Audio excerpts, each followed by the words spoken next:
नहीं हुए। एक लंबी बीमारी के कारण रिजाइन कर गए थे और दूसरे लोग भी ज़्यादा इंटरेस्टेड नहीं रहे, तो बाबा साहब ने अकेले ही दिन रात लग कर के इस संविधान को बनाया। और इस संविधान को लिखने में बाबा साहब को पूरा 2 साल 11 महीने और 17 दिन का समय लगा। इस संविधान में 395 अनुच्छेद लिखे गए हैं और इसका जो मुख्य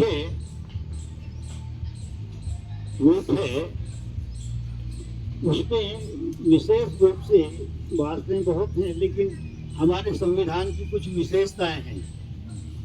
सबसे पहली, आज तो कुछ 26 जनवरी को भी कुछ होता है जी? हाँ जी, हाँ जी, वही है, वही कर रहे हैं। आ जाओ आ जाओ। आ जाओ।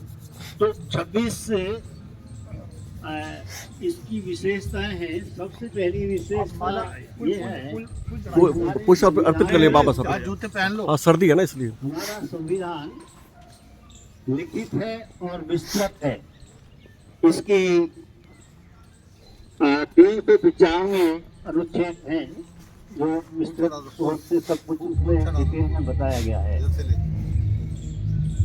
इसके पास सभी नागरिकों को मौलिक अधिकार दिए गए हैं, जिसमें संविधान की अनुच्छेद 14 से और 35 तक विस्तृत व्याख्या की गई है। संविधान में हमारे जो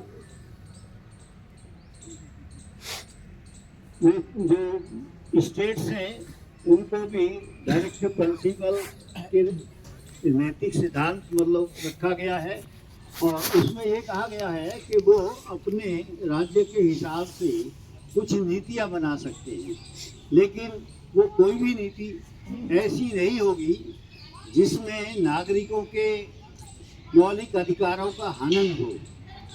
इस बात का ध्यान रखते हुए वो नीति निर्धारित कर सकते हैं।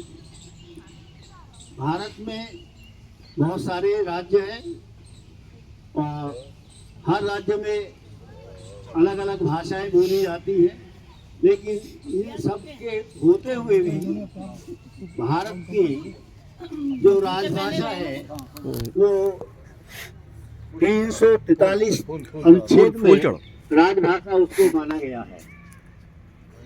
संविधान की जहाँ तक बात है, संविधान में हमारे जो संसद है, संसद के जो सदन है, लोकसभा, राज्यसभा, कोई भी विधेयक बिल आता है तो बारी बारी से दोनों में अब पास होगा और जब तक राष्ट्रपति जी उस पर हस्ताक्षर नहीं कर देते तब तक वो कानून का रूप नहीं ले सकते।